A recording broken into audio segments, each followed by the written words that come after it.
What's happening, people? I hope you're all well. So, a boxing report. I've got a few fights that I want to talk about. So, let's get into it. So the first one I want to talk about is Murat Gassiev. He beat a guy called, what's his name? Carlouse Welch in the first round. And Carlouse Welch was a fighter who, he came into it with a decent looking record. If I look at his record on BoxRec, let's have a look at his record here. Gassiev, because Gassiev has just started fighting at heavyweight, you see. If I just go on his record here,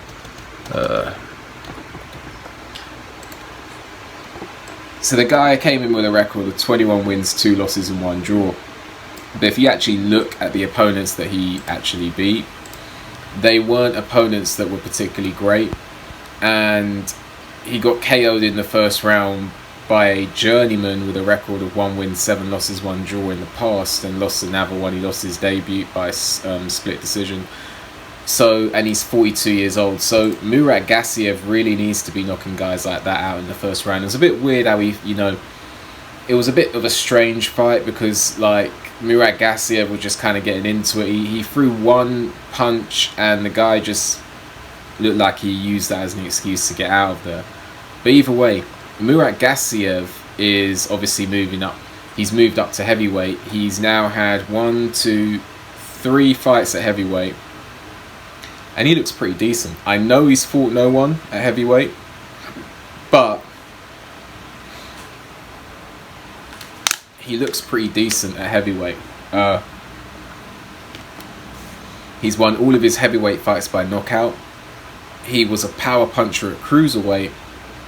So it's going to be interesting. I want something to happen soon with him because you've seen what Alexander Usyk can do at heavyweight.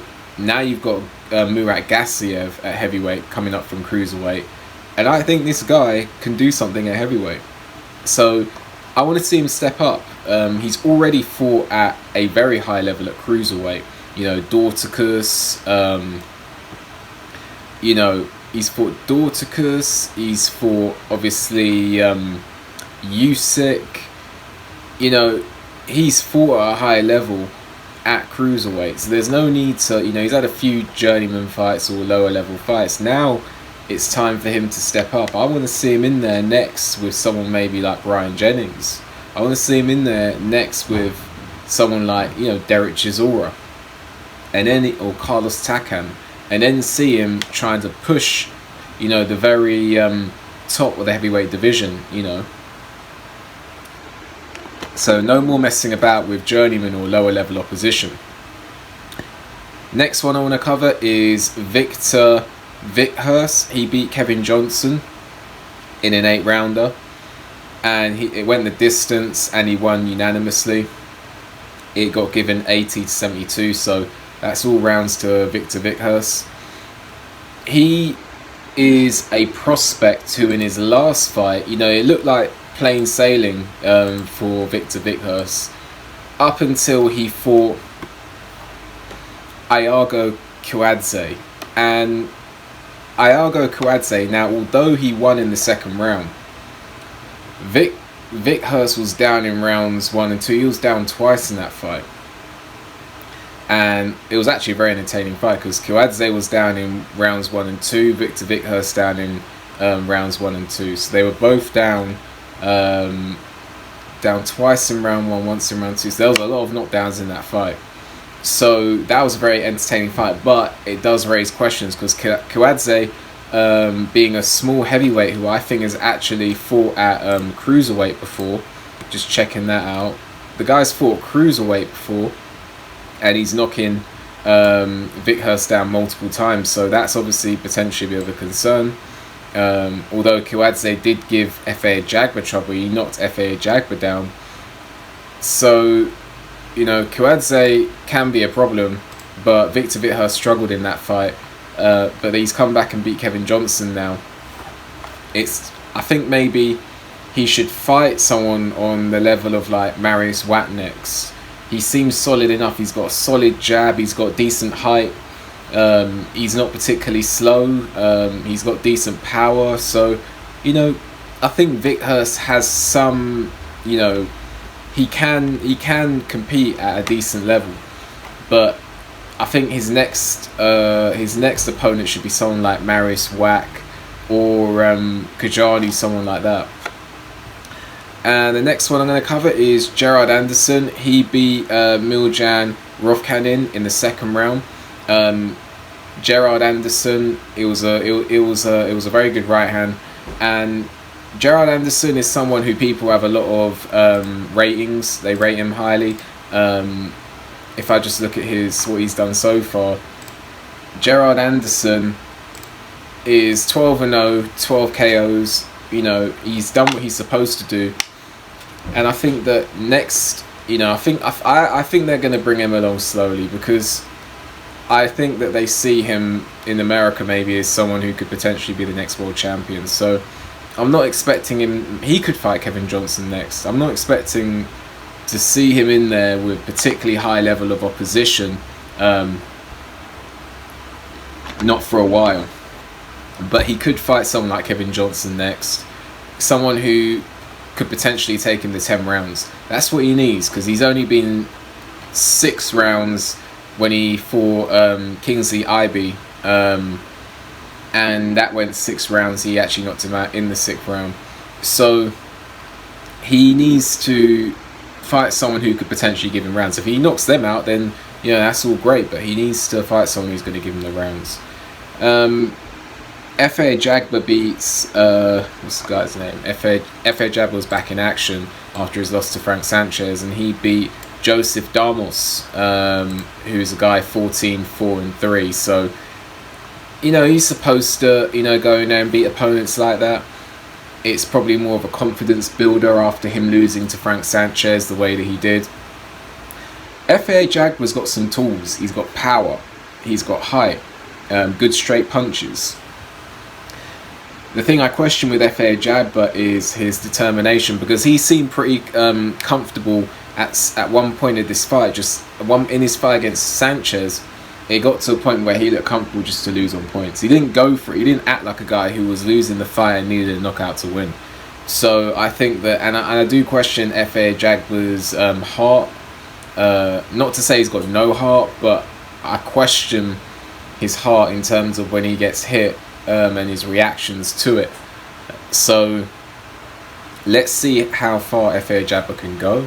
I think that Efe Ajagba has talent. There's something to work with. I wonder if his reach really is 85 inches, because if it's 85-inch reach, that's huge. But let's see what can happen with Efe Ajagba. He gets a confidence-building win. I want to see him actually build up properly. He did build up properly, and he stepped up maybe a bit too soon, because he went from someone like Brian Howard. Jonathan Rice is pretty solid, to be honest with you. But he went from like Brian Howard, Rice, Kajanu, Kiladze. Demarism was a good win. But then he went all the way up to Frank Sanchez, who might actually turn out to be pretty decent, and then he obviously lost that fight. That was a risk. He took it. It didn't work. He needs to rebuild. He needs to be sensible while he's rebuilding. Richard Torrez Jr. beats, let's see here, Marco Antonio Canedo. You know, obviously at this stage, Richard Torrez isn't going to be fighting top level opposition. He did what he was supposed to do and got the knockout win. He actually had quite a cool moustache, like an old school boxer. He's southpaw, small heavyweight. He could be awkward for guys. You know, listed as 6'2", maybe a bit shorter than that in reality. But, you know, a short southpaw could cause problems for people in the heavyweight division. It could be very awkward. If he uses his height, lack of height, as like a sort of the way, you know, sort of the way Mike Tyson did, like use the height, the lack of height as an advantage. If he does that, and he's got the southpaw element, there could be something to work with there. And obviously he went to the Olympics. He's got amateur experience. So let's see what happens. You know, at this stage, brought along slowly, 23 years old, no rush, but let's see what happens. Now obviously there's talk of Daniel Dubois versus Dillian Whyte. I really like that fight. That is the loser goes home type of fight. Daniel Dubois versus Dillian Whyte. Daniel Dubois is obviously recovering. I mean, he's got a world title now, but he's a regular world title, but he's recovering from that loss to Joe Joyce. You know, he's beat who's that guy that he beat? The guy that Jarrell Miller fought, and Pulev fought. I forgot the guy's name now. Romanian heavyweight. He beat Bogdan Dinu. Then he went into America and beat Joe. I forgot his second name now, but an American heavyweight, and then obviously fought Trevor Bryan and won that. So 3 wins since his loss to Joe Joyce. Is he ready for Dillian Whyte yet? Because I think Daniel Dubois would beat Dillian Whyte, but is it sensible to put him in with someone in between? Because, you know, there was criticism of the matchmaking for Daniel Dubois to step him up all the way up to Joe Joyce from the level of opposition he'd been fighting. Is it going to be the same mistake again? Should Daniel Dubois fight someone, you know, in between the level that he's fighting now and Dillian Whyte? Because I think Dillian Whyte would beat Trevor Bryan, most likely. So should he fight someone, I don't know, like Brian Jennings? Should he fight someone like that? That's the question. But the Daniel Dubois, if that fight gets made, that's a great fight. I think that Daniel Dubois most likely to win, but because Dillian Whyte's punch resistance isn't great, not now. So I think Daniel Dubois most likely win that one. But Dillian Whyte's got top level experience. Could Dillian Whyte walk Daniel Dubois into something? I think Daniel Dubois more hittable than Tyson Fury. I think Dillian Whyte was doing well in the Fury fight until he got knocked down. He was losing overall, but he was doing well, if that makes sense. And that's a decent fight. But it could be a round 1 thing for Daniel Dubois. If Dillian Whyte really can't take a punch, that could be round 1. But either way. And then Anthony Joshua versus Deontay Wilder. There's people talking about that. That's a decent fight. That's a very good fight. I would have preferred to have seen that back when they were both undefeated, but that's still a good fight. 2 punches, going at it. Someone's going to get knocked out in that fight. Most probably Joshua at this stage. But you never know what Wilder's like. You know, I want to see what Wilder's like when he faces Helenius, because Helenius can punch, Helenius can box, and Helenius is on good form. So how much has Deontay Wilder got left after those Fury fights? That's a question. And based on that, Anthony Joshua could win that fight. I wouldn't pick Deontay Wilder with like absolute confidence in that fight against Anthony Joshua. Anthony Joshua improved against Alexander Usyk, and I think the southpaw stance really was a factor in Joshua, you know, comprehensively losing both fights. I think the southpaw element played a huge role in that. And I think Anthony Joshua, you know, if he wanted to win the second Usyk fight, he could have fought. In fact, do you know what? Probably not, because if he fought an interim fight, he could have lost that. You know, I'll say Otto won in an interim fight. He could lose that. You never know. So Anthony Joshua versus Deontay Wilder, that's a great fight. And that's pretty much it for now. If there's any other, you know, boxing news, let me know. And then I'll see you on the next video. So like the video, subscribe to the channel, leave a comment, hit the notification bell so you get a notification when I make a new video, and I'll see you on the next video.